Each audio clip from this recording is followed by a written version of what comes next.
абубакр абдуҷалилзода бо ҷудогии сафед ҳамроҳи муртазо носиров ба майдонозир шуданд ва баҷаргал мунгундул намояндаи кишвари муғулистон бо ҷудогии кабуд нарнамоӣ мекунад.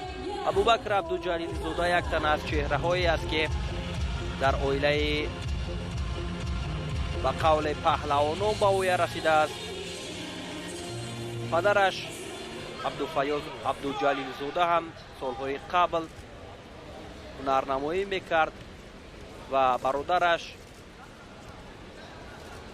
муҳаммад ва инчунин аминҷон абдуҷалилзода ки дар мусобиқаҳои сатҳи бонуфузи сайри ҷаҳонии ҷудо ва қуравӣ борҳо ҳунарнамои арзандаро нишон доданд. ва ин навбат баҳри ба даст овардани нишони биринҷӣ талошҳоро абубакр оғоз кард ва дарҳол баҳри анҷом додани усулҳо ҳам ҳаракат дошт ва боз ҳам ҳамин гуна бояд рақобатро идома диҳад. рақобатҳоро абубакр аз марҳилаи ҳашагниҳоӣ оғоз карда буд. дар рақобатҳои имрӯза дар вазни то 81 килограмм дар даври аввал намояндаи кишвари кувайтро шикаст дод ва дар марҳилаи чаҳорякниҳоӣ аз инҷо бисёр ҳаракати олӣ абдуҷалилзода ба пеш мебарояд. бо имтиёзи юко пешсафиро дар ихтиёр мегирад ва атрофи ҳунарнамоиҳои ӯ ҳарф мезадем ки дар марҳилаи чаҳорякниҳоӣ аз варзишгари Кореяи ҷанубӣ шикаст хӯрд, ба даври тасаллубахш рафт ва дар даври тасаллубахш комронбек қодировро аз ӯзбекистон аз садди роҳ дур кард ва роҳашро ба ин ҷо ҳамвор намуд ки баҳри ба даст овардани нишони биринҷӣ дар муқобили баҷаргал пешсафиро дар ихтиёр дорад ва ҳаракатҳояш ҳам хуб ҷараён дорад. ҳолати кор дар замин ҳаракатҳои баҷаргал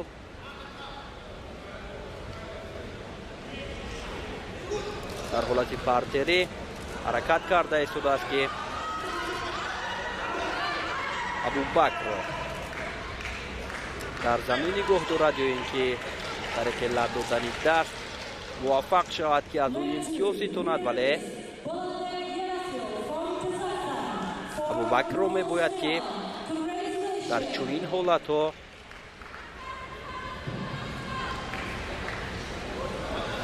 эҳтиёткор бошад, то ки барои рақиб фурсатеро дар миён нагузорад.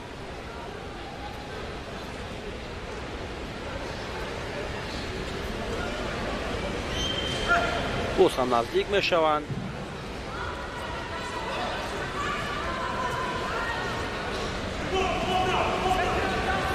кӯшиши навбатӣ аз ҷониби абдуҷалилзода ва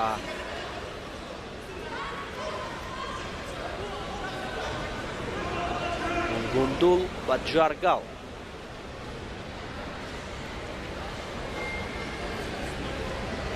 баъд аз он ки довар ҳаҷм садо мекунад, саросимавор баҳри анҷом додани усулҳо дар муқобили абубакр ҳаракат мекунад ва бори дигар таваҷҷӯҳ мекунем ба навори такрорӣ ки имтиёзи юкоро варзишгари мо ба даст овард. сари зону нишаста пай анҷом додани усулҳо ҳам талошаш натиҷаовар анҷом ёфт ва интизори бозгашти ҷудокори муғулистонӣ мешавем, чун таке ба табибон ниёз пайдо кард.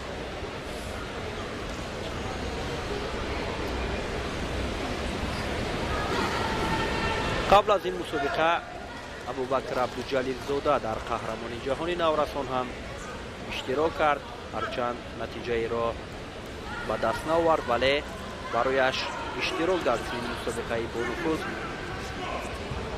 таҷриба шуд ва рақобат идома меёбад баъд аз бозгашти ҷаргал ва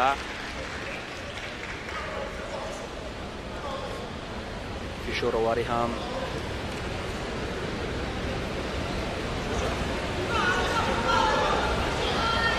зиёд мегардад аз ҷониби ҷудокори муғулистонӣ, чун ӯ бо як имтиёзи ю кору ба бохт аст. барои Абубакр шидои аввалро ҳам нишон доданд ба хотири ғайриқоида ҷуштин гирифтанаш ва Абубакр мебояд ки фурсатҳои боқимондаро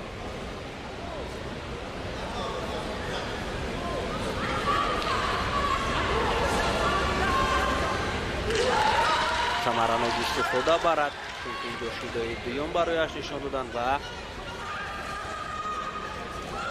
бояд талош кунад ки ҳунарнамои олӣ дар муқобили рақиб нишон бидиҳаду соҳиби нишон аз чемпионати осиё шавад. кӯшишҳои пайдарҳами баҷаргалро таваҷҷӯҳ мекунем ки дар муқобили Абдуҷалилзода мехоҳад анҷом бидиҳад ва ҳолати кор дар замин ин ҳолатҳоро бояд хуб истифода кард, зеро ки дар чунин ҳолатҳо вақтро ҳам гӯш додан бисёр ба маврид аст.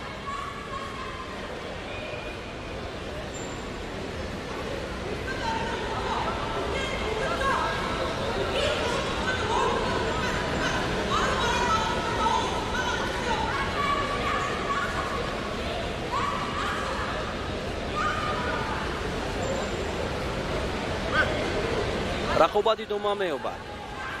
як дақиқаи дигар Абубакрро мебояд ки ин пешрафиро идома диҳад, боз ҳам барои анҷом додани усулҳо сари зону менишинад ва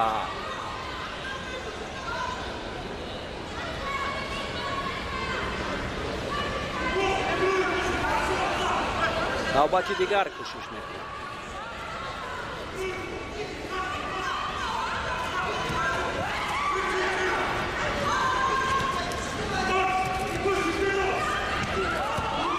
хуб аст ва ҳамин гуна бояд идома ёбад ҳаракатҳои Абдуҷалилзода.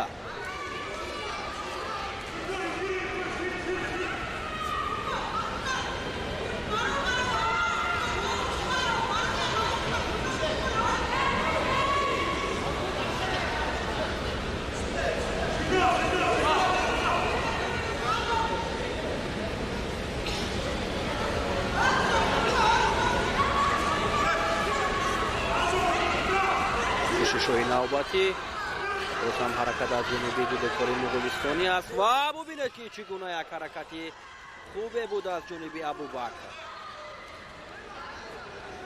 23 сонияи дигар то анҷоми вақт боқӣ мондааст.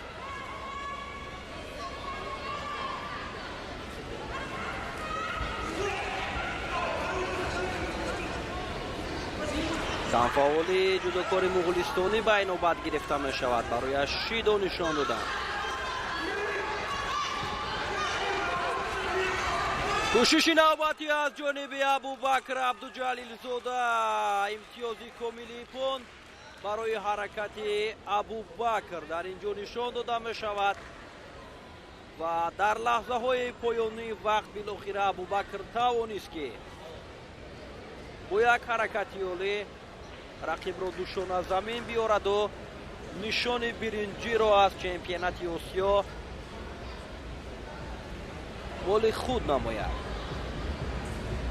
боз ҳам як натиҷаи дигар, як дастоварди дигар аз чемпионати осиё миёни наврасон барои варзишгарони мо. муборакбод мегӯем ин натиҷаро барои Абубакр Абдуҷалилзода.